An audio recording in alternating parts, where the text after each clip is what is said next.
ایک صحابی بھی اپنا واقعہ بیان کرتے ہیں، کہتے ہیں کہ ایک موقع پر نبی صلی اللہ علیہ وسلم کا سر مبارک میری ران پر تھا کہ آپ صلی اللہ علیہ وسلم پر وحی کی کیفیت طاری ہوئی، اور کہتے ہیں کہ آپ صلی اللہ علیہ وسلم کا سر مبارک اس وحی کی کیفیت کے دوران اتنا بھاری اور اتنا بوجھل ہو گیا تھا کہ مجھے لگ رہا تھا کہ میری ٹانگ کی ہڈیاں ٹوٹ جائیں گی اور میرے جوڑ کھل جائیں گے۔ یہ تھی وہ مشقت۔ کیا نظر آ رہا ہے؟ ہم سب اپنا محاسبہ سیرت رسول صلی اللہ علیہ وسلم کے حوالے سے ذرا کر کے تو دیکھیں۔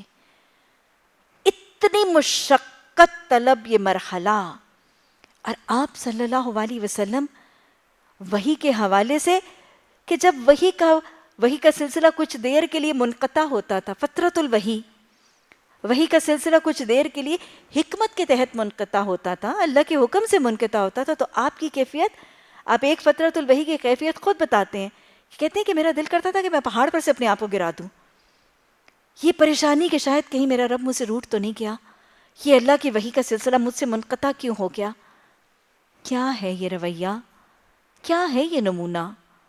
نبی صلی اللہ علیہ وسلم کی اللہ سے شدید محبت، آپ کی اللہ کے کلام کی شدید سیکھنے کا ذوق و شوق، اللہ سے محبت، اللہ کے کلام سے محبت، اللہ کے قرآن سے محبت، قرآن کو، احکامات الہی کو، حلال حرام کو، نیکی گناہ کے تصورات کو جاننے اور اس کے علم کو حاصل کرنے کا شدید ذوق و شوق نظر آ رہا ہے۔ اور پھر اللہ کے قرب کے لیے، قرآن کو سیکھنے کے لیے، احکامات الہی کو جاننے کے لیے، ہدایت کو پانے کے لیے، جنت کا راستہ جاننے کے لیے نبی صلی اللہ علیہ وسلم کا طریقہ، کتنی مشقت برداشت کر رہے ہیں، کتنی تکلیفیں برداشت کر رہے ہیں، کتنی جسمانی تکلیف برداشت کر رہے ہیں۔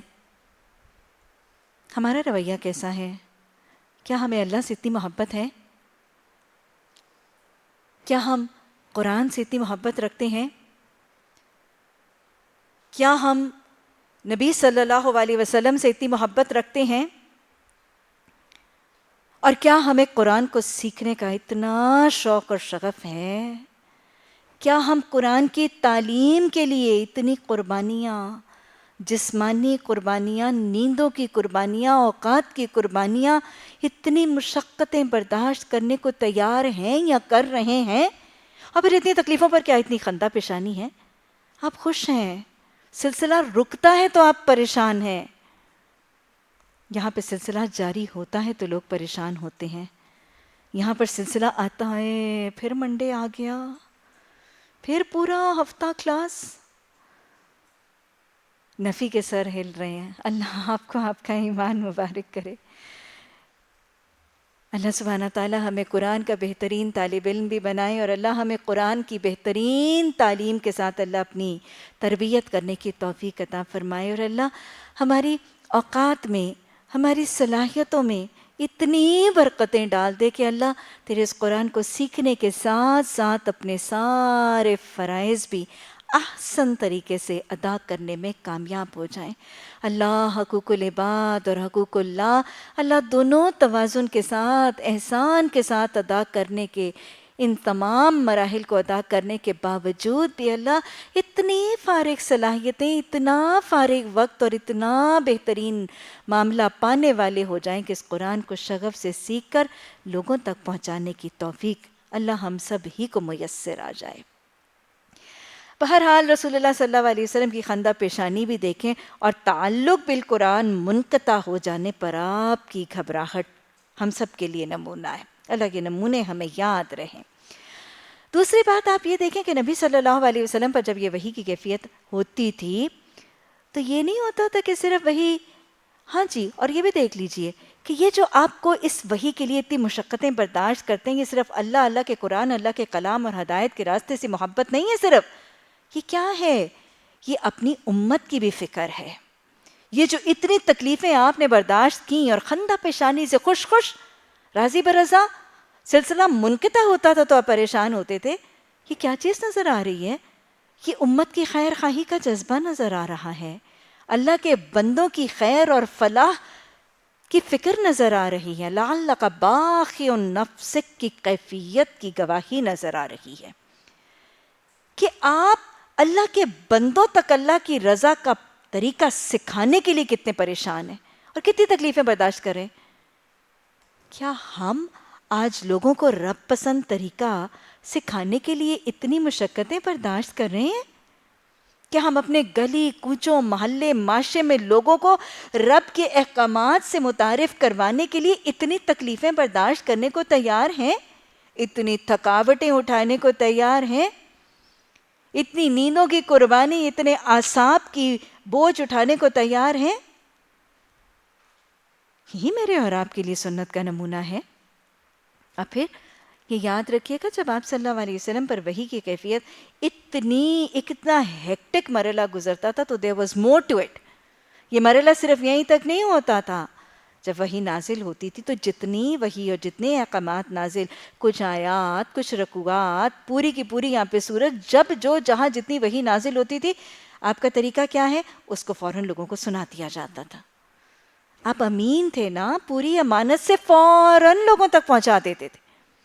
جو وحی نازل ہوتی تھی اس کو پورے کا پورا یتلو علیہم آیاتک، فوراً نزول وحی کے بعد اس محفل میں لوگوں کو پہنچا دیا جاتا تھا۔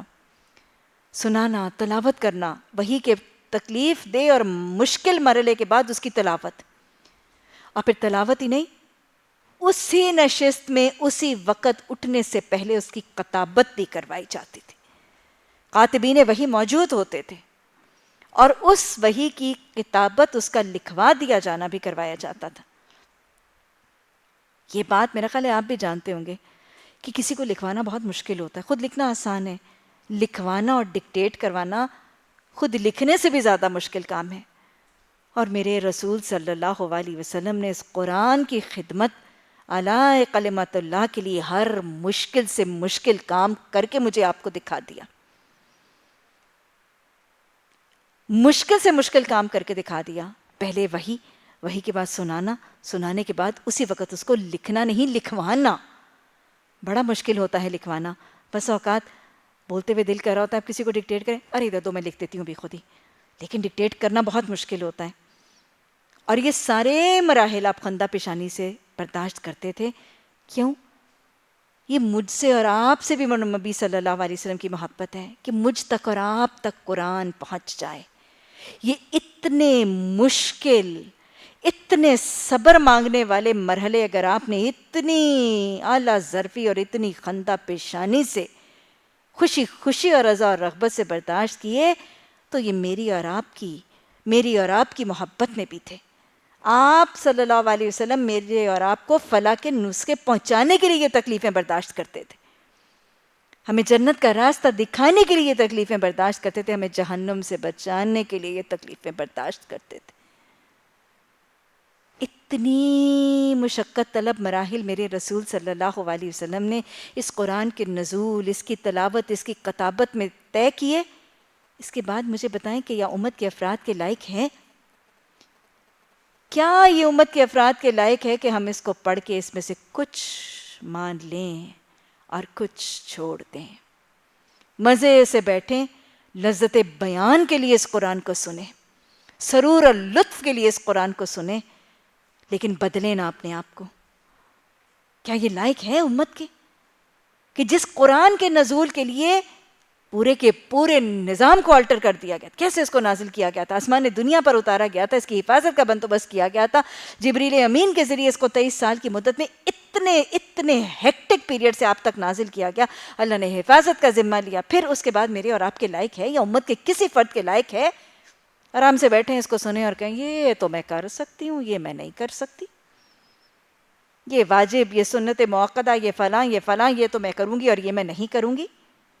افتؤمنون ببعض الکتاب وتکفرون ببعض، کیا مجھے اور آپ کے لائق ہے؟ قرآن کے بعض حصوں کو ماننا اور بعض حصوں کا انکار کر دینا، کیا ہے اس کی سزا؟ اللہ نے سورہ بقرہ میں فرمایا ہے نا، تنقید کی ہے، تردید کی ہے، تنبیہ کی ہے۔ افتؤمنون ببعض الکتاب وتکفرون ببعض فما جزاء من یفعل ذلک منکم الا خزی فی الحیاۃ الدنیا کہ جو شخص تم میں سے یہ کرے گا کہ کچھ حصوں کو مانے گا اور کچھ حصوں کو چھوڑ دے گا، ان کے لیے دنیا میں رسوائی ہے اور پھر ان کے لیے آخرت میں دردناک عذاب ہے۔ اللہ اس قرآن کو تھامنے کی توفیق عطا فرما، اس کو پڑھنا، سیکھنا، سمجھنا اللہ یہ ہم سب کے لیے آسان کر دے۔ اللہ ہمیں بہترین صحتیں عطا فرما، اللہ بہترین حالات عطا فرما، اللہ بہترین اوقات میں برکتیں عطا فرما، اللہ سواریوں کی، گھر کے معاونوں کی، خادموں کی، ماتحتوں کی، اللہ سارے کے سارے ماحول کے بہترین معاملات عطا فرما کہ اللہ اس کو سیکھنے میں کامیاب ہو جائیں۔ اللہ جو سیکھیں، جو سنیں، اللہ اس کو یاد کرنے والے بن جائیں۔ اللہ جو ذہنوں میں نقش ہو جائے، اللہ اس پر عمل کرنے والے خوش نصیب بن جائیں۔ اللہ جب اس راستے میں عمل کریں تو اس کی رکاوٹیں دور فرما دینا۔ اللہ اس راستے میں ہمارا محافظ، نگران، معاون، مددگار بن جانا۔ اللہ بہترین قافلوں میں ہمیں شامل فرما دینا۔ اللہ اس راستے میں ہمیں بہترین ساتھی عطا فرما دینا۔ اللہ استقامت کے ساتھ اس راستے پہ چلتے چلتے ہماری نگاہیں جس منزل پر ہیں اس جنت کی منزل میں ہمیں اپنے اہل خانہ کے ساتھ بالا خانوں میں داخل فرما دینا۔ رب ابنی لی عندک بیتا فی الجنہ۔ تو جی نبی صلی اللہ علیہ وسلم پر یہ سورت ایک ہی سٹنگ میں وحی کی شکل میں نازل ہوئی۔ میں نے ابتدا میں آپ کو بتایا تھا کہ قرآن کو بنیادی طور پر گروپس میں تقسیم کیا گیا ہے۔ گروپس میں اس حوالے سے آپ کو پتہ ہے کہ قرآن کے سپارے بھی ہیں، قرآن میں منزلیں بھی ہیں اور قرآن میں گروپس بھی ہیں۔ گروپس کس حوالے سے بنائے گئے ہیں؟ اللہ نے نازل ہی اس کو ان گروپس کی شکل ہی میں کیا گیا اور ان کی پیئرنگ اور ان کی سارٹنگ آؤٹ اس حوالے سے کی گئی۔ ہر گروپ میں ابتدائی طور پر مکی صورتیں اور پھر اس کے بعد مدنی صورتیں، 7 گروپس موجود ہیں۔ ابتدا میں مکی صورتیں اور پھر اس کے بعد مدنی صورتیں۔ مختلف گروپس میں کہیں مکی صورتیں زیادہ ہیں، کہیں مدنی صورتیں زیادہ ہیں اور وہ پیٹرن جو ہے وہ چینج ہوگا، لیکن یہ آرڈر یہی رہے گا کہ ہر گروپ کے شروع میں مکی صورتیں اور بعد میں مدنی صورتیں۔ مثلا جیسے پہلے گروپ میں پہلے مکی صورت سورہ الفاتحہ، ایک ہی صورت ہے مکی صورت، یہ واحد گروپ ہے جس میں مکی صورت صرف ایک ہے۔ سورہ فاتحہ مکی صورت تھی اور پھر اس کے بعد ہم نے اب تک ہم نے جتنی پہلی 5 جو صورتیں پڑھی اس میں سے اب یہ 6ٹھی صورت ہے جو ہم پڑھ رہے ہیں، سورہ الانعام۔ اس کے بعد جو ہم نے صورتیں پڑھی وہ سب مدنی تھیں، سورہ البقرہ، سورہ ال عمران، سورہ النساء، سورہ المائدہ۔ ایک مکی صورت کے بعد اللہ سبحانہ تعالیٰ نے پھر 4 مدنی صورتیں نازل کیں اور یوں پہلا گروپ صورتوں کا مکمل ہوا۔ اب سورہ الانعام سے صورتوں کا، قرآن کی صورتوں کا دوسرا گروپ جو ہے وہ شروع ہو رہا ہے۔ مکی صورتیں آئیں گی اور پھر اس کے بعد اللہ سبحانہ تعالیٰ سورہ توبہ، سورہ انفال، اس کے حوالے سے کچھ مدنی صورتوں کے ساتھ اس گروپ کو بھی کمپلیٹ کیا جائے گا۔ تو گویا آج سورہ الانعام سے ہم الحمدللہ قرآن کی صورتوں کا دوسرا گروپ جو ہے اس کا آغاز کر رہے ہیں۔ دوسرے گروپ کی پہلی مکی صورت ہے سورہ الانعام۔ کچھ مکی صورتوں کے بعد پھر مدنی صورتوں کا سلسلہ دوبارہ ہوگا۔ اللہ سبحانہ تعالیٰ نے اگر اس کے مضامین کو دیکھ لیجئے تو اللہ سبحانہ تعالیٰ نے جو بیسک مضمون اس میں بہت زیادہ آئے گا وہ توحید، عقیدہ توحید کے ساتھ ساتھ بہت زیادہ شرک کا ابطال، شرک کی نفی بنیادی طور پر بنیادی مضمون ہے سورہ الانعام کا، اور مختلف طریقوں سے شرک پر بات ہوگی۔ اسی طرح عقیدہ آخرت، اب بنیادی طور پر چونکہ مکی صورت ہے نا تو وہ جو مشرکین مکہ ابھی تک مان نہیں رہے تھے نا، وہ اپنے شرک اور اپنے مشرکانہ اور اپنی بت پرستی کو چھوڑ کر عقیدہ توحید پر نہیں آ رہے تھے نا، اور عقیدہ آخرت کو بھی نہیں مانتے تھے۔ مشرکین مکہ کا طریقہ کیا تھا؟ قرآن کہتے کہ وہ کیا کہتے ہیں؟ وہ کہتے ہیں کیا جب ہم مر چکے ہوں گے، کیا ہم مٹی میں مل کر ہم رل مل چکے ہوں گے تو کیا ہم پھر سے نئے سرے سے پھر سے زندہ کیے جائیں گے؟ تو اس میں بنیادی طور پر شرک کی نفی ہے اور توحید کا تذکرہ ہے۔ عقیدہ آخرت کو مختلف طریقوں سے واضح کیا جائے گا۔ نبی صلی اللہ علیہ وسلم پر، قرآن پر، نبوت پر جو اعتراضات ہیں ان کے کچھ حد تک جواب دیے جائیں گے، اور پھر آپ صلی اللہ علیہ وسلم کو یہ وہ دور ہے نا جب آپ کے خلاف بہت ہی زیادہ سی مخالفت تھی، تو اس پر آپ صلی اللہ علیہ وسلم کو سورہ الانعام میں گاہے بگاہے تسلی بھی دی جائے گی۔ آپ کو بھی تسلی صحابہ اکرام کو بھی تسلی، اور پھر ہر قاری قرآن کو، ہر اس قرآن کے طالب علم کو جو صبر کا مطلب جاننا چاہتا ہے، سورہ انعام ان صبر کے خواہش مندوں کو تسلیاں بھی دیں گے تاکہ صبر کرنا آسان ہو جائے۔ بسم اللہ الرحمن الرحیم، الحمد للہ الذی خلق السماوات والارض وجعل الظلمات والنور ثم الذین کفروا بربہم یعدلون۔ الحمد للہ، قرآن کی 5 صورتوں کا آغاز الحمدللہ کے کلمے کے ساتھ، اور قرآن میں تقریباً 38 دفعہ 38 ٹائمز یہ کلمہ آیا ہے، بہت زیادہ اہمیت کا کلمہ۔ الحمدللہ کا مطلب سب تعریفیں اللہ کے لیے ہیں۔ میں نے آپ کو سورہ الفاتحہ میں الحمدللہ کے حوالے سے بہت وضاحت سے بات کی تھی، بس صرف یہ دہرا لیجئے کہ بہت ہی اہم کلمہ ہے، مومن کی زندگی میں انیشیٹنگ مرحلوں میں بہت ہی اہمیت کا حامل۔ قرآن میں بسم اللہ کے بعد پہلا کلمہ الحمدللہ، نماز میں اللہ کی تسبیح اور حمد و ثنا کے بعد پہلا کلمہ سورہ فاتحہ الحمدللہ، صبح اٹھتے وقت مسنون دعا الحمدللہ، رات کو سوتے وقت، کھانا کھانے کے بعد، آپس میں ملاقات میں حال چال پوچھنے کے بعد، چھینک آتے وقت، خوشخبری کی دعا، کوئی گڈ نیوز ملتی ہے، کوئی خوشخبری ملتی ہے، کوئی خیر اور نعمت ملتی ہے تو خوشخبری کی مسنون دعا الحمدللہ، اور پھر خطبہ نکاح، مسنون خطبہ نکاح کے آغاز میں بھی پہلا کلمہ الحمدللہ ہی۔ اب نماز کے بعد تسبیحات میں بھی پہلی تسبیح الحمدللہ ہی کے کلمے کی جاتی ہے، تو بہت ہی اہم سا کلمہ ہے۔ بہت سے اعمال، بہت سے کاموں اور بہت سی سرگرمیوں کا آغاز اس الحمدللہ، دن کا شروع اس سے، نماز کا شروع اس سے، قرآن کا شروع اس سے، ملاقات کا بیسک آغاز اس سے۔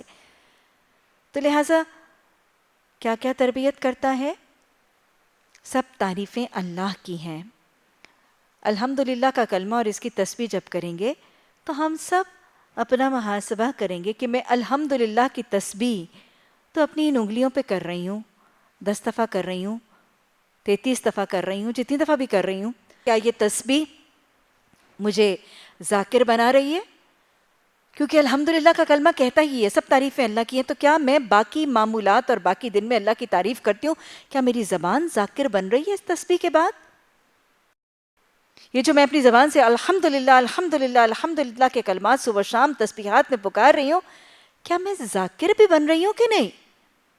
پھر دوسرا محاسبہ، سب تعریفیں اس کی ہیں، میری تمام چیزوں کی دی ہوئی نعمتوں کی تعریف اس کی ہے، تو اپنا محاسبہ کریں۔ نماز کے بعد الحمدللہ کی تسبیح کرنے کے بعد کیا میں شاکر بھی بن رہی ہوں؟ اپنی زبان سے، اپنے دل سے، اپنے عمل سے، قول و فعل سے میں اللہ کی نعمتوں کا اعتراف شکر کے ذریعے کر بھی رہی ہوں کہ نہیں؟ الحمدللہ کی اتنی تسبیحات کرنے کے بعد کیا میرا جسم صابر بھی ہے کہ نہیں؟ کیا میں صبر بھی کر رہی ہوں کہ نہیں؟ بات بات پر لڑائی جھگڑا، بات بات پر غصہ، اللہ کے احکامات کی نفی، نافرمانی، کیا یہ بے صبری میری زندگی کا حصہ تو نہیں؟ تسبیحات تو جاری ہیں الحمدللہ کی، لیکن کہیں میں بے صبری تو نہیں کر رہی؟ اور پھر چوتھی تربیت، سب تعریفیں اس کی ہیں، کہیں میں اپنے زور بازو ہی پر تو نہیں انحصار کر رہی، کہیں میں گھمنڈ اور تکبر کا شکار تو نہیں، کیونکہ اللہ کی تعریف کرنے کے بعد، اس کی بڑائی کا اعتراف کرنے کے بعد میں اپنے لیے عاجزی کی تربیت اور تکبر کی نفی پاتی ہوں۔ 4 عمل، ذکر، شکر، صبر، یہ 3 کام کرنے ہیں، اور الحمدللہ کا کام چوتھا جو نہیں کرنا، تکبر نہیں کرنا۔ یہ 4 کیا ہیں؟ یہ 3 کرنے والے اور 1 سے بچنے والا عمل، یہ اعمال صالحہ کی ایک سیڑھی ہے۔ جانتے ہیں نا وہ سیڑھی کہاں لے جاتی ہے؟ جب مومن کلمہ پڑھتا ہے، اللہ کی مان کے اللہ کو مانتا ہے، اللہ کی جنت کی حقیقت کو جانتا پہچانتا اور حرص کرتا ہے، تو پھر وہ جنت کے لیے ایک سیڑھی پر چڑھنے لگتا ہے۔ اس جنت پر چڑھنے والی سیڑھی کے زینے ہیں نا، اور یہ زینے کیا ہیں؟ اعمال صالحہ. تو جنت کی سیڑھی کے جو زینے ہیں، ان سیڑھیوں کے زینوں میں سے پہلے 4 زینے یہی ہیں جو الحمدللہ کا کلمہ سکھاتا ہے. ذکر، صبر، شکر اور تکبر کی نفی. دعائیں مانگ لیجئے. ربی اعنی علی ذکرکا و شکرکا و حسن عبادتک. اللہم اجعلنی صبورا وجعلنی شکورا وجعلنی فی عینی صغیرا وفی اعین الناس کبیرا. تو سب تعریفیں اللہ کے لیے ہیں. اللہ، ہاں وہ ذات جس نے بنایا آسمانوں کو اور زمین کو، اور جس نے بنایا اندھیروں کو اور نور کو. اللہ سبحانہ تعالیٰ کی تعریف کی جا رہی ہے جو زمینوں، آسمانوں اور اندھیروں اور اجالوں اور نور کا بنانے والا ہے. آپ دیکھیے، اگر غور کریں تو یہاں پہ ظلمات ہے اور نور ان نور ہے. گویا اندھیرے اور ظلمات بہت سے ہیں لیکن نور ایک ہی ہے. اندھیرے بہت سے ہیں لیکن نور ایک ہی ہے. ظلمات کون سے ہیں؟ بہت سے اندھیرے. لا علمی کا اندھیرا، شرک کا اندھیرا، جہالت کا اندھیرا، بدعتوں کا، کفر کا، نفرتوں کا، دشمنیوں کے اندھیرے، ظلم اور زیادتیوں کے اندھیرے. حدیث میں آتا ہے نا، ظلم سے بچو کیونکہ قیامت کے دن وہ اندھیروں کی شکل میں آئے گا. پھر اسی طرح مایوسی کا اندھیرا، نا امیدی کا، ڈپریشنز، مایوسیاں، tensions, anxieties, nervous breakdowns, یہ سب کیا ہیں؟ اندھیرے ہی تو ہیں. لیکن نور کیا ہے؟ اندھیرے تو بہت سے ہیں لیکن نور صرف ایک ہی ہے، کیونکہ نور کا ذریعہ ایک ہے. نور ایک کون سا ہے؟ نور ہدایت. وہ نور کبھی وحی الہی کی شکل میں آتا ہے، وہ نور کبھی نور القرآن کی شکل میں آتا ہے، وہ نور کبھی سراج منیرہ رسول اللہ صلی اللہ علیہ وسلم کی سیرت، حدیث، سنت کے نمونوں کے ذریعے آتا ہے، لیکن نور ایک ہی ہے. یہ کون سا نور ہے؟ نور ہدایت. وہ نور، وہ روشنی جس کے ساتھ جنت کا اور جہنم کا راستہ نظر آنے لگے. اور اس نور کا ذریعہ اللہ ہے جو سراپا نور ہے. یہ وہی نور ہے جس کے حصول کی دعا رسول اللہ صلی اللہ علیہ وسلم دن کا نور پھٹتے ہی، پاپ پھٹتے ہی کیا دعا کرتے تھے؟ اللہم اجعل فی قلبی نورا وفی سمعی نورا وفی بصری نورا. نور ایک ہی ہے، وہی دل کا، آنکھوں کا، دل کا، دماغ کا، ذہن کا، سارے جسم کا نور وہی بن جاتا ہے. یہ وہی نور ہے جو دنیا میں بھی، قبر میں بھی، حشر میں بھی، پل صراط میں بھی لازم ہوگا.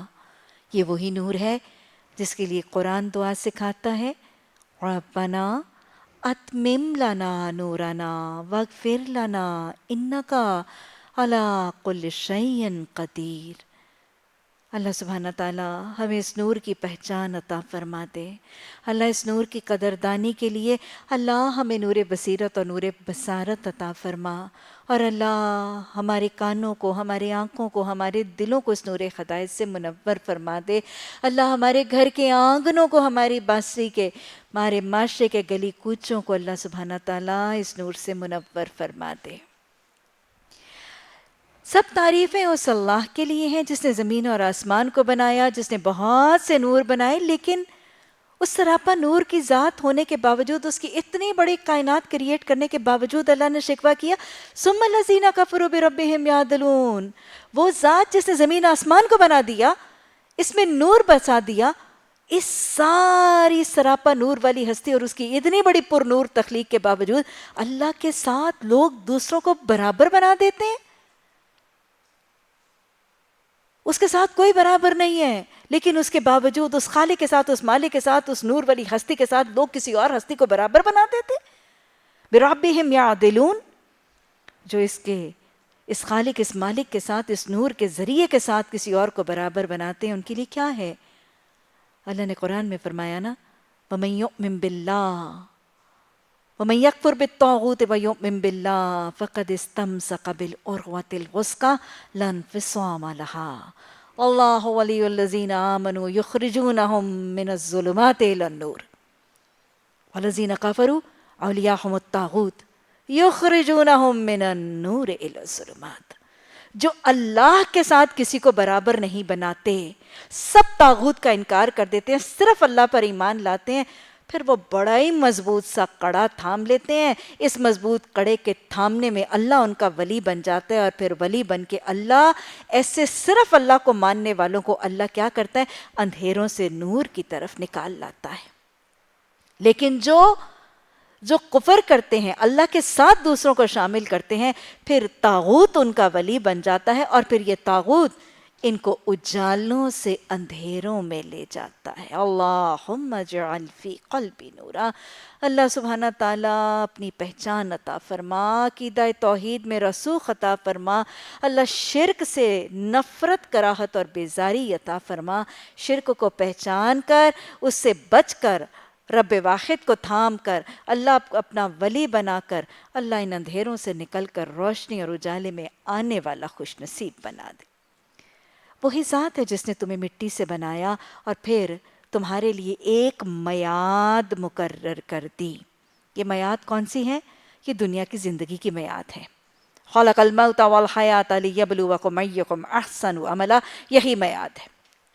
اسے تمہیں مٹی سے بنایا، اور پھر مٹی سے بنانے کے بعد تمہاری میعاد مقرر کر دی کہ تمہیں مٹی کا پتلا بنا کے اس دنیا میں آباد کرے گا، اس کارخانہ ہستی میں تمہیں یہاں کے آباد کرے گا، یہاں بسائے گا، یہاں میں تمہیں بڑا کرے گا، پالے گا، پوسے گا، گرو کرے گا، تمہاری بچپن، تمہاری جوانی، تمہارا بڑھاپا، اور پھر تمہاری دنیا سے روانگی کی ایک میعاد۔ یہ سب اس نے کیوں بنائی؟ تاکہ وہ تمہیں آزمائے۔ وَأَجَلٍ مُّسَمًّى عِندَهُ، اور ایک اور دوسری میعاد اس کے پاس ہے۔ یہ دوسری میعاد کون سی ہے؟ وَنُفِخَ فِي الصُّورِ فَإِذَا هُم مِّنَ الْأَجْدَاثِ إِلَىٰ رَبِّهِمْ يَنسِلُونَ، یہ دوبارہ جی اٹھنے کی میعاد۔ وہ خالق ہے، اسے تمہیں مٹی سے بنایا، اس دنیا میں آباد کیا، اس دنیا سے روانہ کرنے کی میعاد اس نے مقرر کر دی۔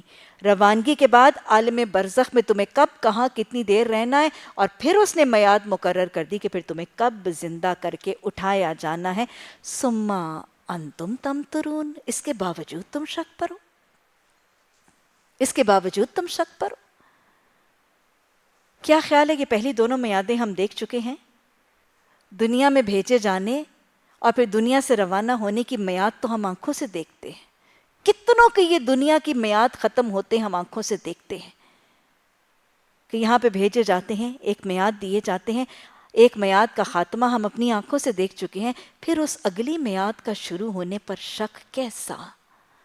آخرت پر عقیدہ راسخ کیا جا رہا ہے اور فکر آخرت کی طرف مائل کیا جا رہا ہے کہ ایک میعاد یہاں پر ہے، تمہیں ایک مہلت یہاں دی جائے گی، یہاں رہنے کے لیے ایک پیریڈ دیا جائے گا، اس کے بعد ایک اور پیریڈ کے بعد تمہیں پھر اٹھا دیا جائے گا۔ اصل میں انسان کو اپنی کم اختیار کا احساس نہیں ہے۔ نہ ہم اس دنیا میں آتے اپنی مرضی سے ہیں، نہ جاتے اپنی مرضی سے ہیں۔ آتے بھی رب کی مرضی سے ہیں، جاتے بھی رب کی مرضی سے ہیں، اس کے بعد اٹھائے بھی اس کی مرضی سے جائیں گے۔ ایسا ہی ہے نا؟ حمل اللہ کی مرضی سے ہوتا ہے، حمل اللہ کی مرضی سے وضع ہوتا ہے، پھر جس گھر میں جہاں اس نے پیدا ہونا ہے وہ اللہ کی مرضی سے، پھر جب اٹھا کے لے جانا ہے وہ، یہ جو تھوڑا سا پیریڈ ہم اپنا اختیار عمل دیے گئے ہیں، ارے احمقو، ارے نادانو، ارے کم علمو، سمجھدار وہ ہے جو اس دنیا کے اختیار عمل کو بھی رب کی مرضی کے مطابق استعمال کر لے۔ نہ یہاں آنے میں تمہاری مرضی، نہ جانے میں تمہاری مرضی، نہ سونپے جانے میں تمہاری مرضی، نہ دوبارہ اٹھائے جانے میں تمہاری مرضی اور اختیار کو کوئی عمل۔ یہ چھوٹی سی آزمائے جانے کی میعاد جو تمہیں دی گئی ہے، اختیار عمل کی آپشن دی گئی ہے، اس اختیار عمل کو بھی اللہ کے حوالے اپنی ڈور کر دو، اپنی باغ اس کو سونپ دو، وہ جدھر تمہارا رخ کرے ادھر اللہ کے فرما برداروں کی طرح اپنا رخ موڑ لو۔ صبر کرو، شکر کرو، ذکر کرو، اس کی کبریائی کو تسلیم کر کے تکبر کی نفی کرو۔ وہی ایک خدا آسمان میں بھی ہے، زمین میں بھی ہے، تمہارے کھلے چھپے سب جانتا ہے، جو بلائی یا بھلائی تم کماتے ہو اس سے بھی وہ خوب خوب واقف ہے۔ ایسے جیسے اللہ سبحانہ تعالیٰ کی پہچان دی جا رہی ہے، شرک کی نفی کی جا رہی ہے، رب کی پہچان دی جا رہی ہے، عقیدہ آخرت کی طرف مائل کر کے فکر آخرت کی طرف قائل و مائل کیا جا رہا ہے۔ اللہ کی پہچان دے کے فکر آخرت کے حوالے سے بتایا جا رہا ہے، وہ رب جو تمہارا خالق ہے، جو مالک ہے، جو تم نے مٹی سے بنا کے ایک میعاد کے لیے بھیجا ہے، اس میعاد کے دوران وہ تمہارا ظاہر باطن سب جانتا ہے۔ اللہ فرما رہے ہیں یعلم سرکم و جہرکم، اللہ ہمارا پوشیدہ بھی جانتا ہے اور ہمارا ظاہر بھی جانتا ہے۔ دو حوالوں سے دیکھیے، لوگ تو ہماری ظاہری عمل دیکھتے ہیں، آپ میرا لباس دیکھیں گے، میرا لہجہ دیکھیں گے، میرے ظاہری عمل دیکھیں گے، لیکن آپ میں سے کوئی میرے دل کی کیفیت، میرا تقوی، میری اللہ سے محبت، میری اللہ کا توکل، میری قناعت، میرے صبر کی کیفیت کو جانچ اور پرکھ سکتے ہیں؟ نہیں۔ ہم میں سے کوئی ایک دوسرے کی ظاہری کیفیت کو تو جان سکتا ہے، ظاہری کیفیت کو پرکھ بھی سکتا ہے، لیکن اس کے اندر کو کوئی نہیں جانتا۔ ہماری خواہشات، ہماری آرزوئیں، ہماری تمنائیں، ہماری ڈیزائرز، ہماری محبتوں کا پیمانہ، ہمارے خوف کا پیمانہ، ہماری فکروں کا پیمانہ، ہمارے بغض، کینے، حسد، قدورتیں، نفرتیں کون جانتا ہے؟ تو میرا رب وہ واحد ذات ہے جو میرے ظاہر کے ساتھ میرا اندر بھی جانتا ہے۔ اور پھر اگر آپ ویسے قول اور فعل اور اندر اور باطل کے حوالے سے نہیں، جسمانی حوالے سے بھی دیکھیں تو ہم ایک دوسرے کے جسم کی حیت کو دیکھ سکتے ہیں، ہم خود بھی اپنا صرف ظاہر دیکھ سکتے ہیں، اس کھال کے نیچے کیا ہے وہ تو میں خود نہیں جانتی۔ ہم ایک دوسرے کے ظاہری عمل اور ظاہری حالت کو جانتے ہیں، لیکن ایک دوسرے کے دل کی حالت کو نہیں جانتے۔ ہاں، ہم خود اپنے دل کی حالت کو جانتے ہیں، لیکن ظاہر اور باطن میں سے ایک باطن ایسا ہے جس کو ہم خود بھی نہیں جانتے۔ ہماری ظاہری حالت، ہمارے بال، ہماری آنکھوں کا رنگ، میری کھال کا رنگ، میری قد، میری قامت، میں خود بھی جانتی ہوں اور آپ بھی جانتے ہیں، لیکن میری اس کھال کے نیچے کیا ہے، میرے جگر اور میرے پھیپھڑوں کا رنگ کیا ہو چکا ہے، میرے گردے بڑھ رہے ہیں، چھوٹے ہو رہے ہیں، یہ میرا باطن ہے جو میں خود بھی نہیں جانتی، یہ میرا رب جانتا ہے۔ تو لہٰذا اس کی مانو جو تمہارا ظاہر بھی جانتا ہے، جو تمہارا باطن بھی جانتا ہے۔ وہ جو تمہیں طریقہ بتائے گا، وہ جو تمہیں لائے عمل بتائے گا، وہ جو تمہیں فلاح کے نسخے سکھائے گا، وہ ان لوگوں سے بہتر ہوں گے جو تمہارا ظاہر باطن نہیں جانتے، وہ تمہارے اپنے طریقوں سے بھی بہتر ہوں گے جو تم اپنا ظاہر باطن نہیں جانتے۔ جو بلائی یا بھلائی تم کماتے ہو اس سے بھی وہ خوب واقف ہے۔ لوگوں کا حال یہ ہے کہ ان کے رب کی آیات میں سے، آیت نمبر 4 میں پڑھیں، وَمَا تَأْتِيهِم مِّنْ آيَاتٍ مِّنْ آيَاتِ رَبِّهِمْ إِلَّا كَانُوا عَنْهَا مُعْرِضِينَ۔ قرآن میں آیات کا لفظ بہت جگہ آیا ہے، آیات ربہم لفظ بہت جگہ آیا ہے۔ آیات کے مطلب کیا ہے؟ جہاں پہ بھی قرآن میں آیت کا لفظ آئے گا اس کے 3 معنی ہو سکتے ہیں۔ کسی آیت میں یہ تینوں کے تینوں استعمال ہوں گے، کسی آیت میں یہ تینوں معنی اگر لکھ دیے جائیں گے تو مطلب سمجھ آئے گا، کسی میں صرف ایک معنی کے حوالے سے وہ آیت کا حکم اور بات سمجھ میں آئے گی۔ آیت کا ایک مطلب قرآن کی آیات، اللہ کی باتیں، قرآن کی آیات، قرآن کے جملے، قرآن کے احکامات، یہ آیات ہیں۔ and this is what we normally call آیات۔ آیت ہم اسی کو کہتے ہیں نا، قرآن کی آیت کو ہم آیت کہتے ہیں۔ تو آیات ربہم کا پہلا مطلب قرآن کی آیات، آیت کا دوسرا مطلب نشانیاں، اللہ کی نشانیاں۔ آیات ربہم کا دوسرا مطلب اللہ کی نشانیاں۔ کیا خیال ہے؟ ایک انڈے کا کھل کر چوزے کا نکل آنا اللہ کی نشانی ہے؟ ایک زمین جو بالکل ساکت ہے اس کا ایک دم سے زلزلے اور بھونچال میں ہل جانا اللہ کی نشانی ہے؟ ایک چڑیا جو ہوا میں اڑتی ہے، کبھی پر سکیڑتی ہے، کبھی پر پھیلاتی ہے، اس کا اڑتے رہنا اللہ کی نشانی ہے؟ ایک بیج کا زمین میں جا کر پھر اس کا زمین کے سینے کو چیر کر اپنی چھوٹی سی ایک شگوف کا نکالنا، ایک کونپل کا نکالنا اللہ کی نشانی ہے۔ ایک پتے کا ہوا میں سے زمین پر گر پڑنا اللہ کی نشانی ہے۔ سورج کا افق پر ابھر کر پھر ڈوب جانا اللہ کی نشانی ہے۔ یہ آیات ربہم ہے۔ آیت کا اگلا مطلب معجزہ ہے۔ آیات ربہم کا اگلا مطلب معجزہ ہے۔ اس سے مراد ایک تو کائنات کے معجزے، چشموں کا جاری ہو جانا، دریاؤں کا بہہ جانا، سورج کا گرہن لگ جانا، چاند کا گرہن لگ جانا، چاند کا پھٹ کے 2 ٹکڑے ہو جانا، پہاڑ کا گر جانا، یہ سب کیا ہے؟ معجزات ہی تو ہیں۔ اور یہاں معجزات وہ جو اللہ سبحانہ تعالیٰ نے انبیاء کو دیے۔ عصا کا سانپ اژدہا بن جانا، ہاتھ کا گریبان سے نکل کر چمکتا ہوا ید بیضا بن جانا، نبی صلی اللہ علیہ وسلم کی انگلیوں سے پانی کے چشمے کا جاری ہو جانا، آپ صلی اللہ علیہ وسلم کا بکری کے خشک تھنوں کو ہاتھ لگا کر خشک تھنوں کا دودھ سے بھر جانا، یہ سب کیا ہیں؟ یہ اللہ کے معجزات ہیں۔ لعاب دہن سے کھانے کی ایک دیچکی کا سارے مجاہدوں کے لشکر کے لیے کافی ہو جانا، یہ آیات ربہم ہے جو اللہ نے نبیوں کو دیے۔ اب سمجھ آیا؟ آیات کے 3 مطلب۔ یہ جب بھی آئیں گے آپ ہمیشہ آیت میں تینوں مطلب فٹ کر کے دیکھیے گا۔ کہیں ایک مطلب آئے گا، کہیں شاید دونوں مطلب فٹ ان ہو جائیں، اور کہیں تینوں معنی کے ساتھ آیت کا مطلب سمجھ میں آئے گا۔ آیت کا پہلا مطلب قرآن کے جملے، اللہ کی باتوں، اللہ کے سینٹنسز، قرآن کے سینٹنسز۔ دوسرا مطلب اللہ کی نشانیاں، پہاڑ، یہ سب کچھ اللہ کی نشانیاں ہیں۔ اور تیسرا مطلب اللہ کے معجزات جو کائنات میں نظر آتے ہیں، اور یہاں جو اللہ نے انبیاء کو عنایت فرمائے۔ لوگوں کا یہ حال ہے ان کے رب کی نشانیوں میں سے۔ اب یہاں پر تینوں مطلب فٹ ان ہوتے ہیں، اللہ کے قرآن کے احکامات میں سے، اللہ کی نشانیوں میں سے، اور اللہ کے معجزات میں سے۔ اس آیت میں تینوں معانی ہی صحیح موضوع میسج اور پیغام دیں گے۔ لوگوں کا حال یہ ہے کہ رب کی آیات میں سے کوئی نشانی ایسی نہیں جو ان کے پاس آئی ہو اور انہوں نے اسے منہ نہ موڑا ہو، چنانچہ اب جو یہ حق ان کے پاس آیا ہے تو اس کو بھی جھٹلا رہے ہیں۔ اچھا، جس چیز کا وہ اب تک مذاق اڑاتے ہیں، ان قریب اس کے متعلق کچھ خبریں انہیں پہنچیں گی۔ کیا انہوں نے دیکھا نہیں؟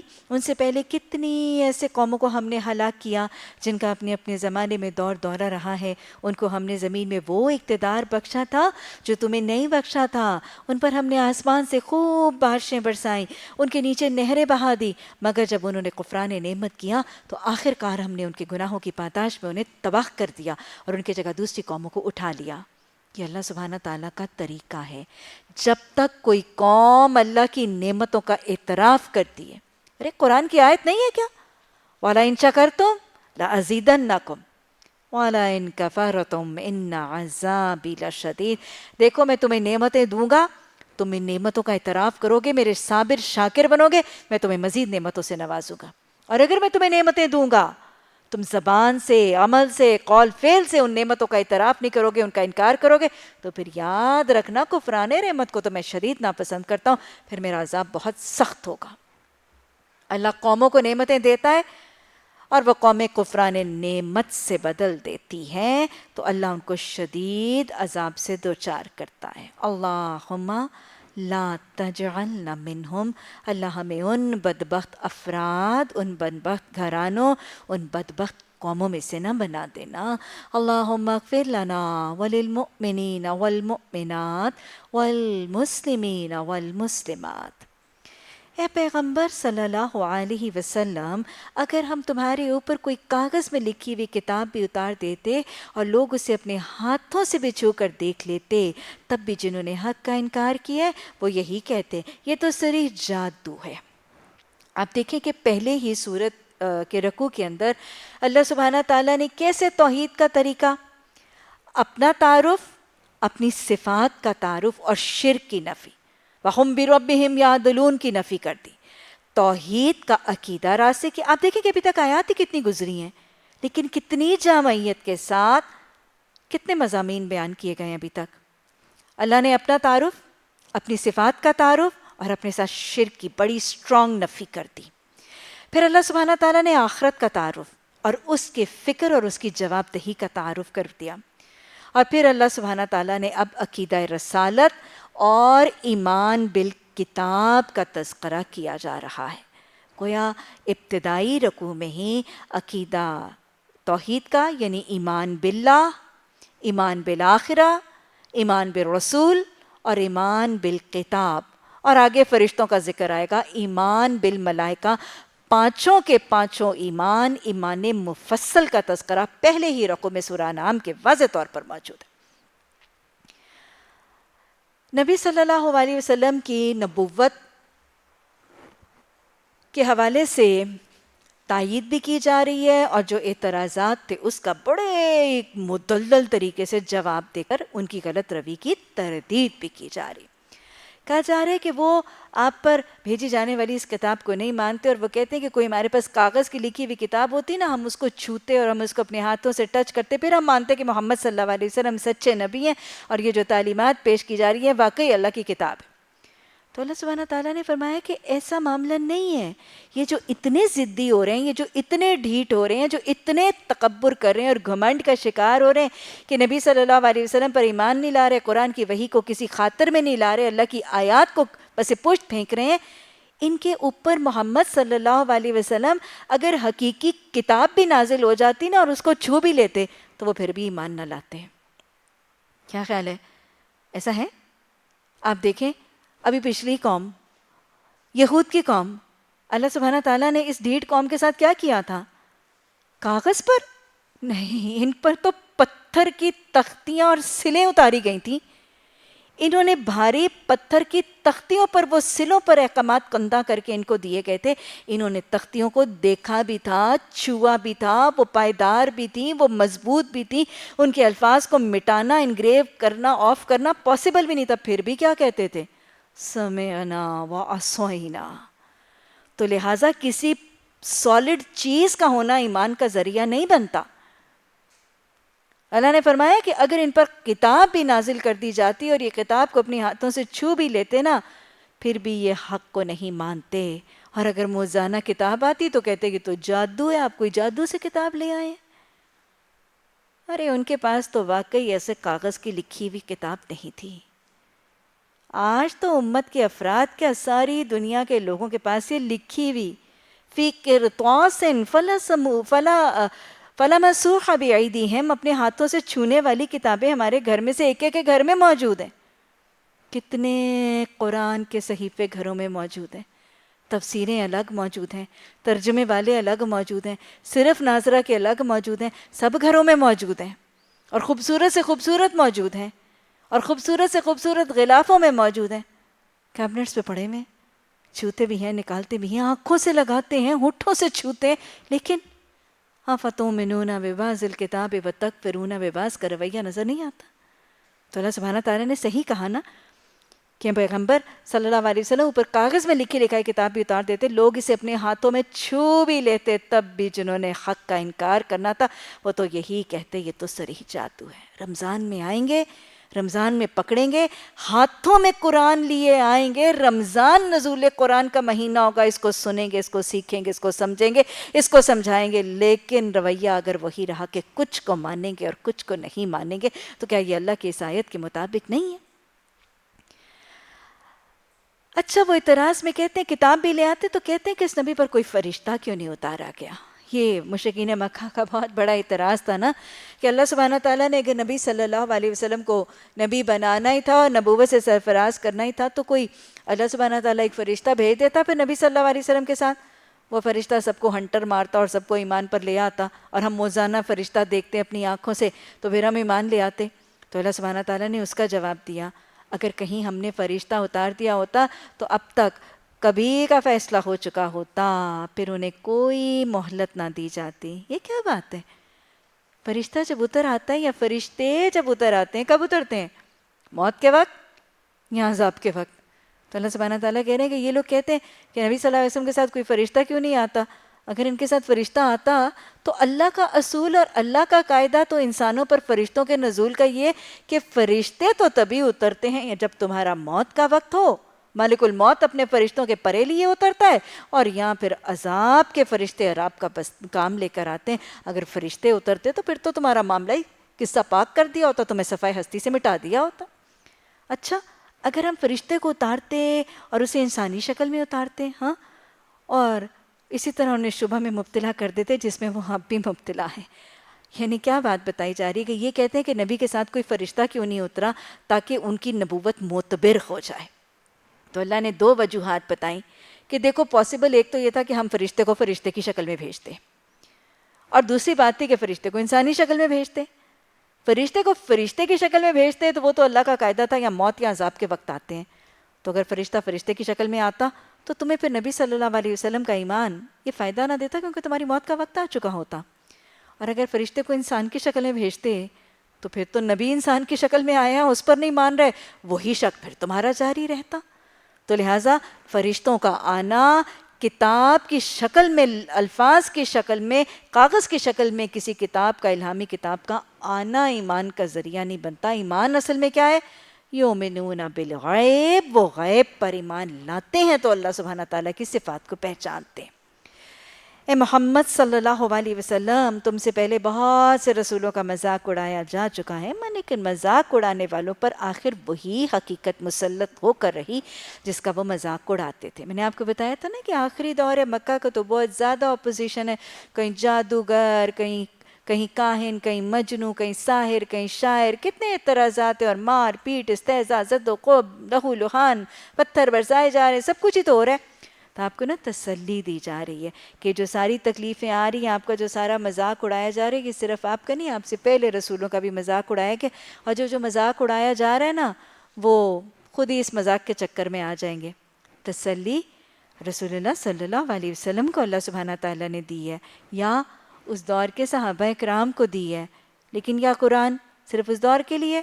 آج ہر قاری قرآن کو تسلی دی جا رہی ہے.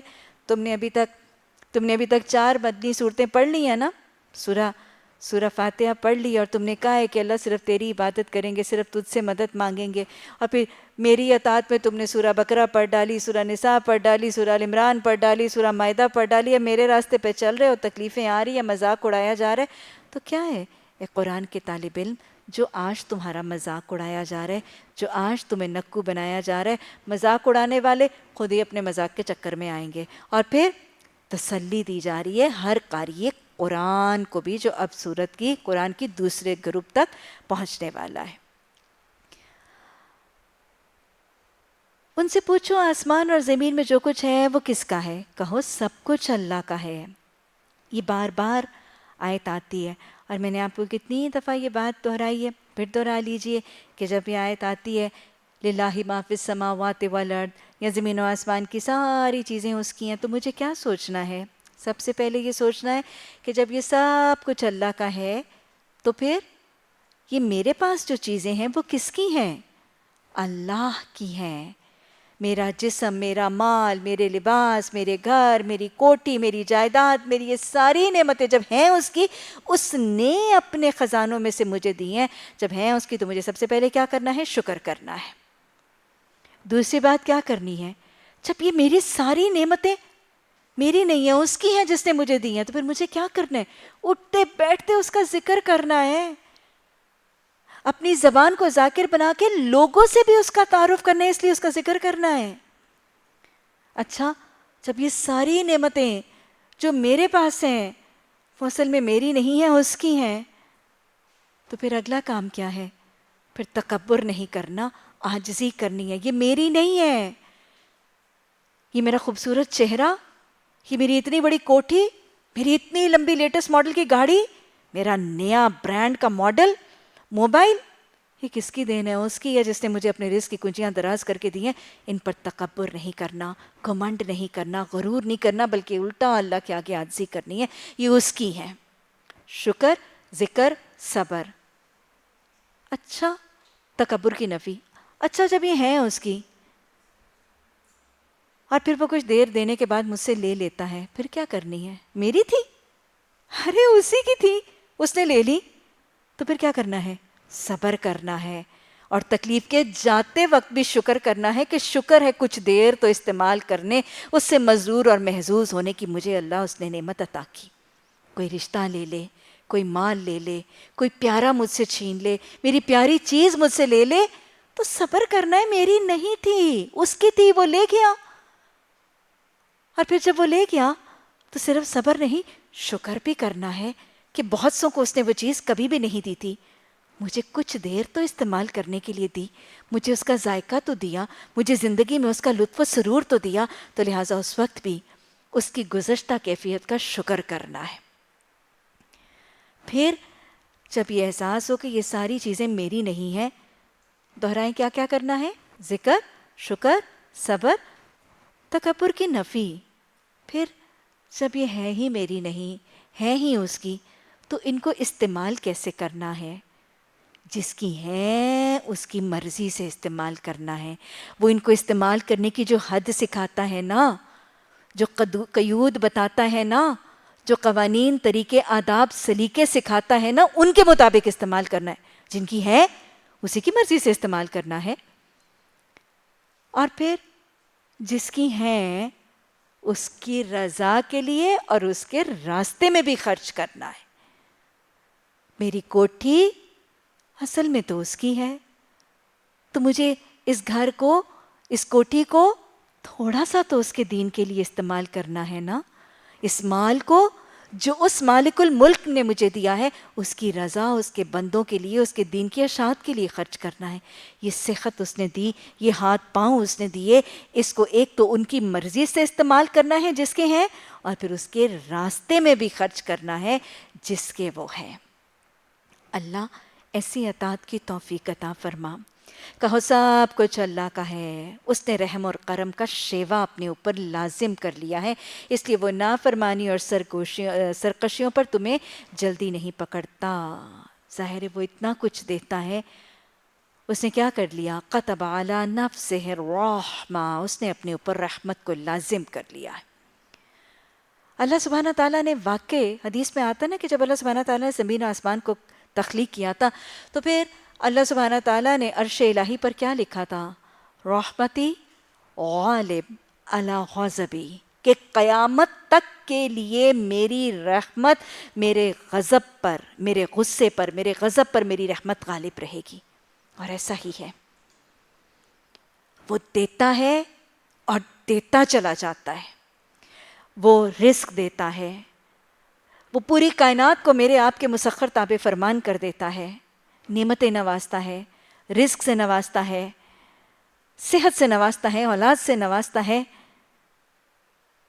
اور سارا کچھ دینے کے بعد بندہ اس کی سرکشی کرتا ہے، اس کی نافرمانی کرتا ہے، اس کے حقوق سے تجاوز، حدود سے تجاوز کرتا ہے، وہ ڈھیل دے دیتا ہے، وہ معاف کر دیتا ہے۔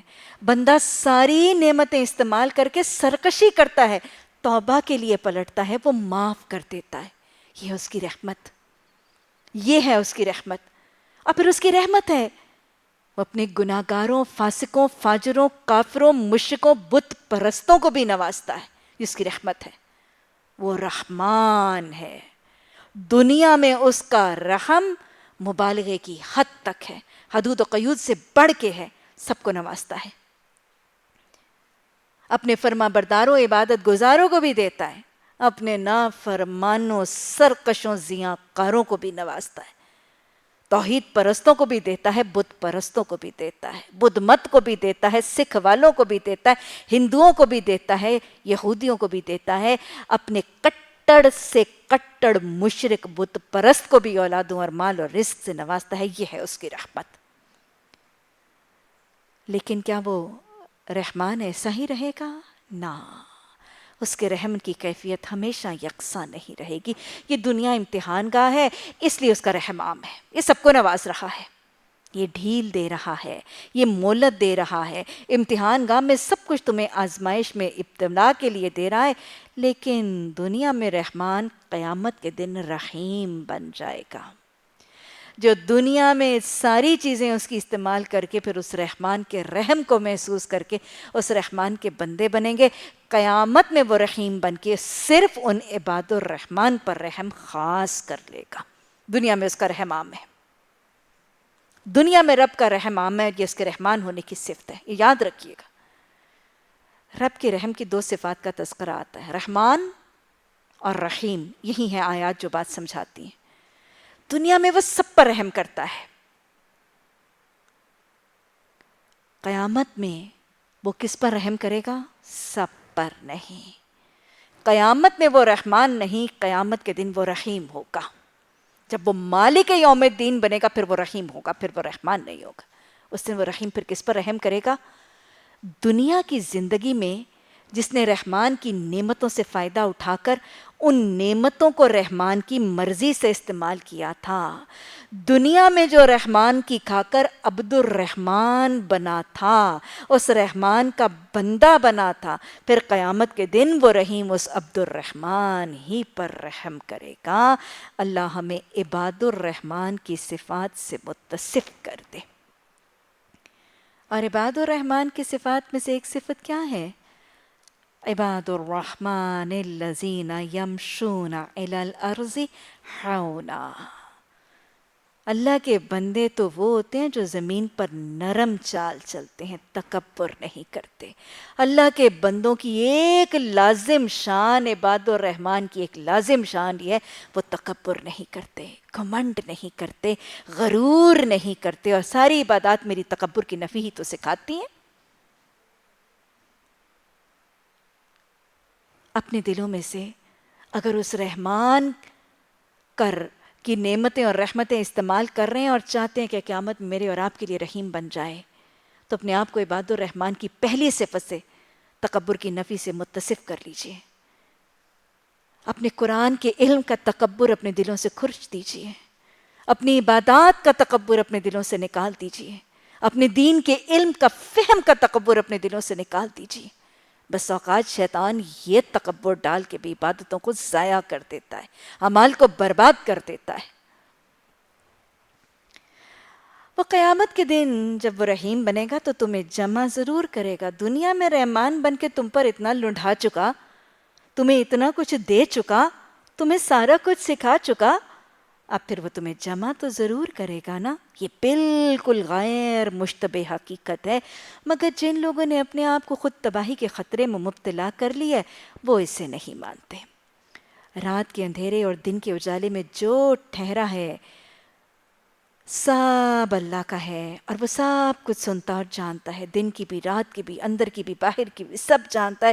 کہو اللہ کو چھوڑ کر کیا میں کسی اور کو اپنا سرپرست بنا لوں؟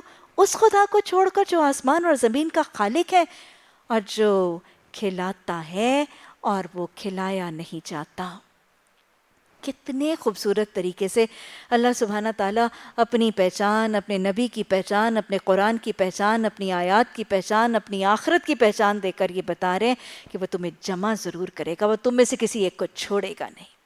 اور دوہرا لیجئے، جس دن وہ جمع کرے گا سب کو اس کے سامنے حاضر ضرور ہونا ہے۔ اور یہ بھی یاد رکھیے کہ جب کوئی حاضر ہوگا تو تنہا حاضر ہوگا، اور جب حاضر ہوں گے تو وہ رب کہے گا لَقَدْ جِئْتُمُونَا فُرَادَىٰ كَمَا خَلَقْنَاكُمْ أَوَّلَ مَرَّةٍ۔ کیا آج میرے سامنے تنہا حاضر ہو گئے ہو نا؟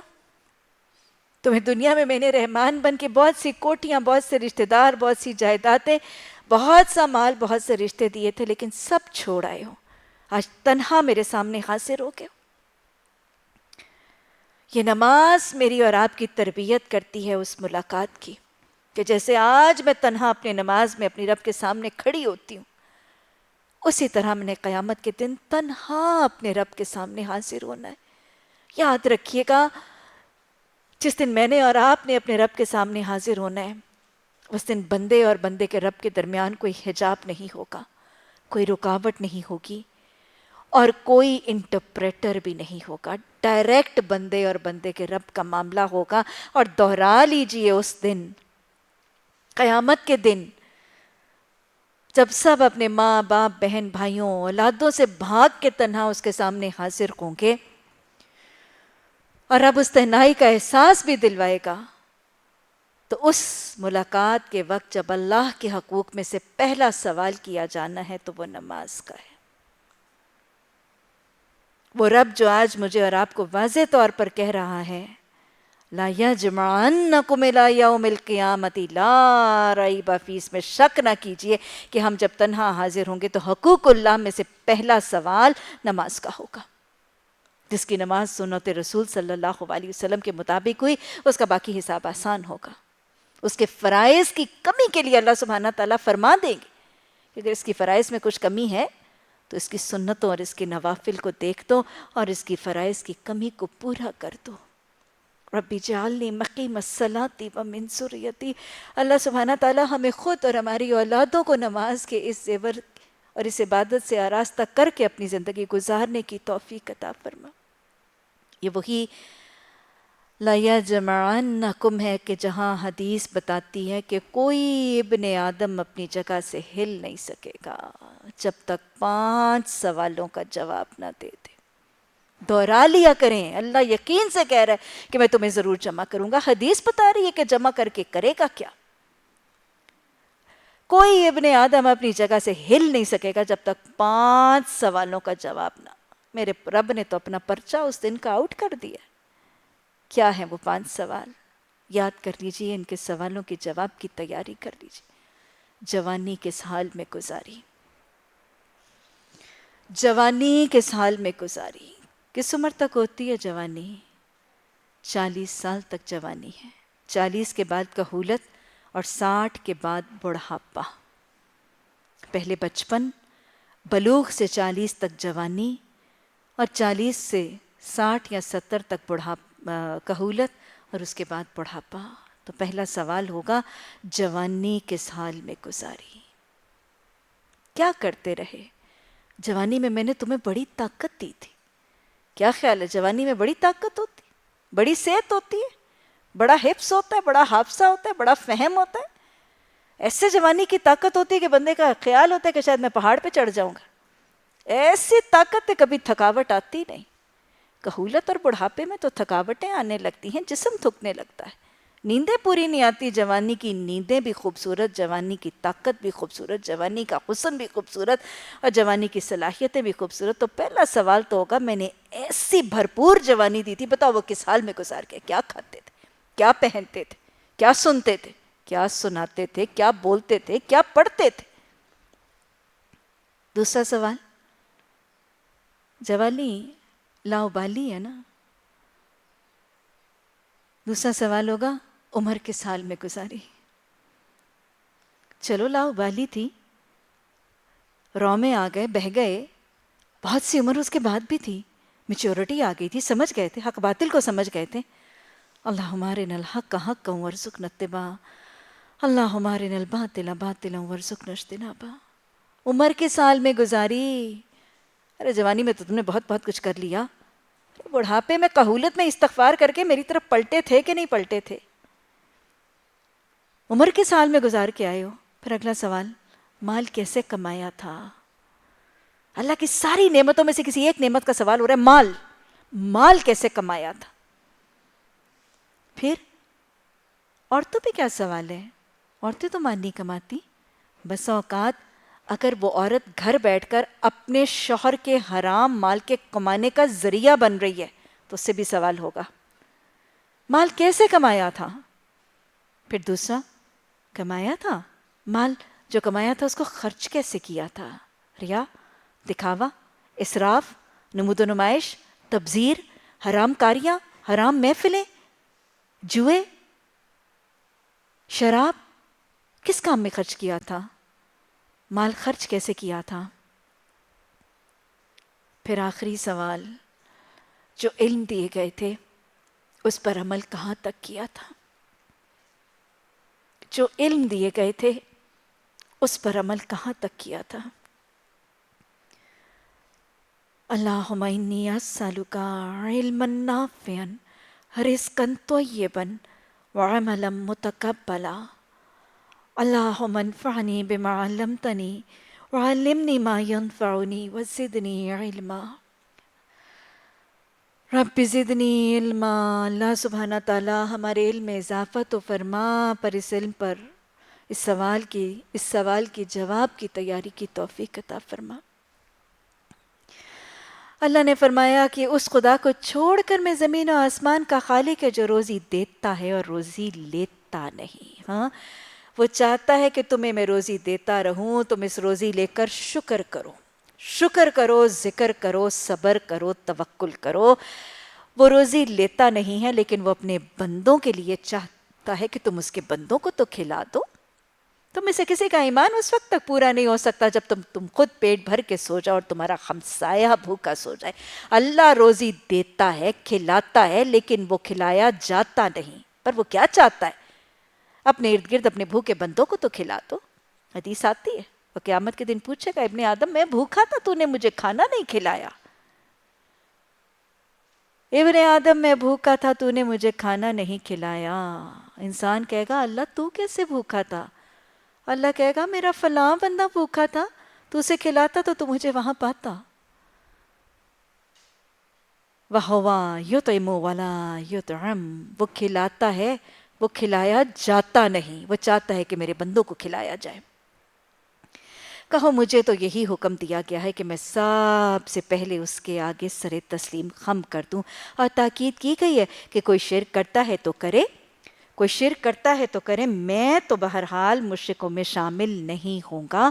مجھے کہو اگر میں اپنے رب کی نافرمانی کروں تو ڈرتا ہوں کہ ایک بڑے خوفناک دن کی سزا مجھے بھگتنی پڑے گی. اس دن جو سزا سے بچ گیا اس پر اللہ نے بڑا رحم کیا، اور یہی سب سے بڑی کامیابی ہے. اگر اللہ تمہیں کسی قسم کا نقصان پہنچائے تو اس کے سوا کوئی نہیں جو تمہیں اس نقصان سے بچا سکے.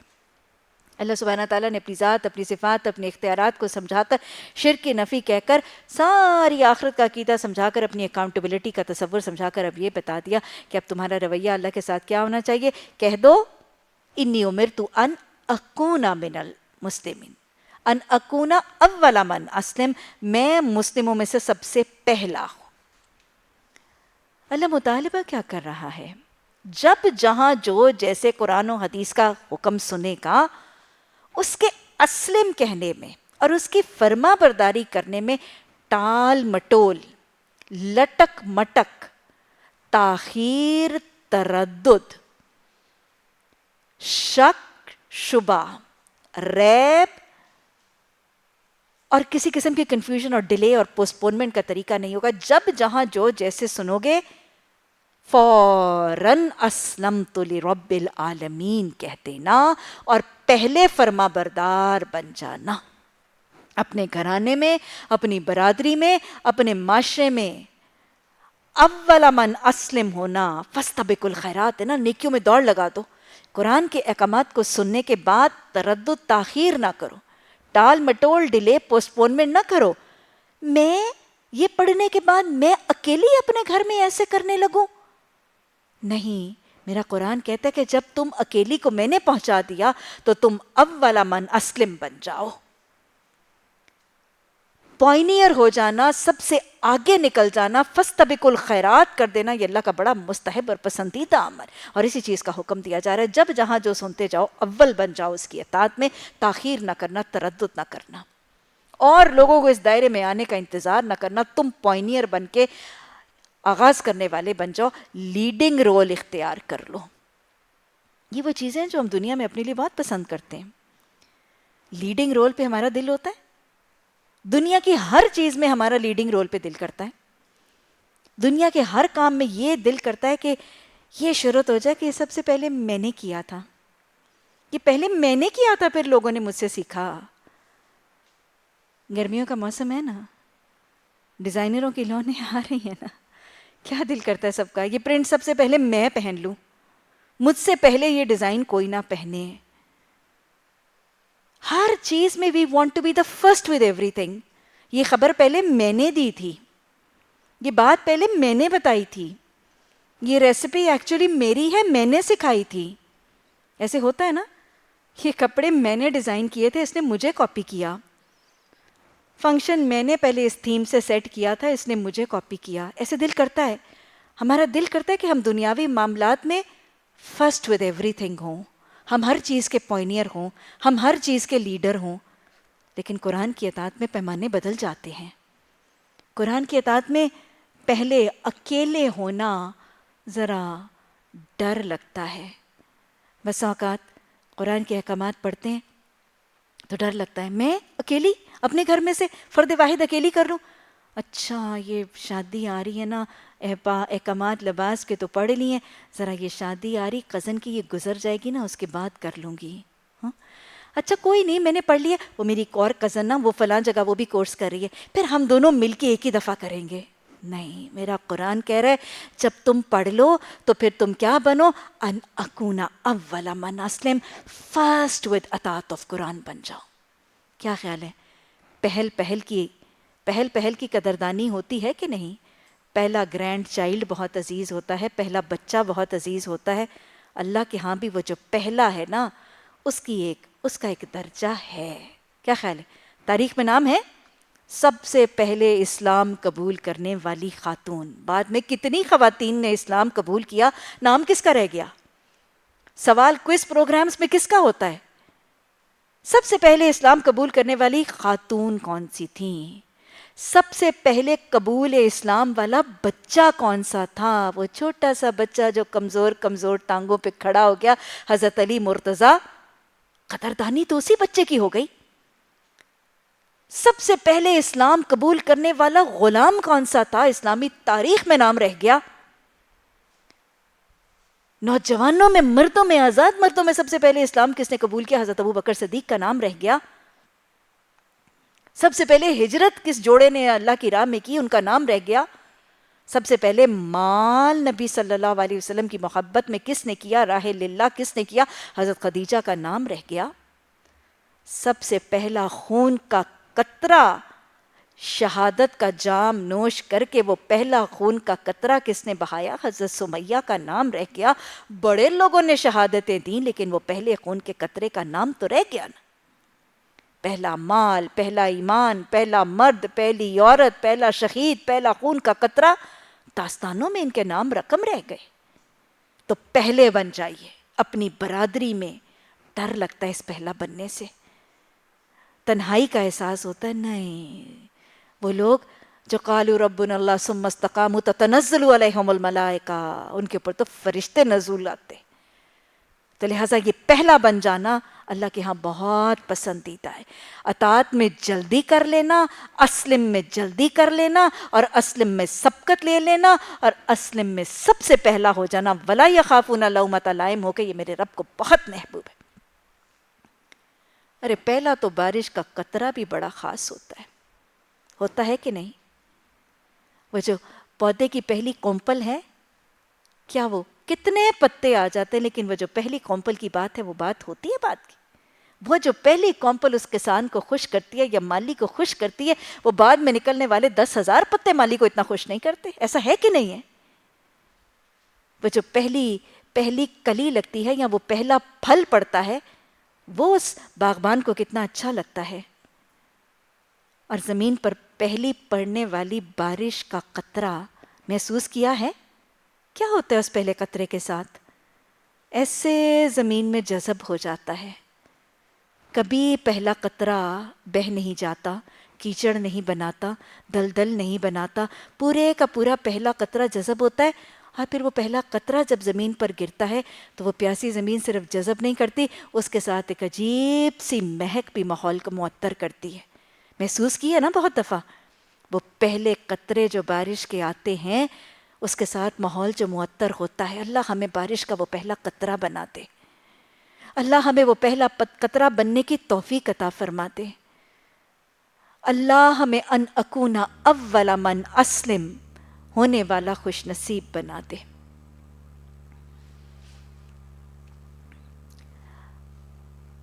اللہ سبحانہ تعالیٰ بتا رہے ہیں کہ جو اس دن کی سزا سے بچ گیا اس پر اللہ نے بڑا ہی رحم کیا، اور یہی نمایاں کامیابی ہے.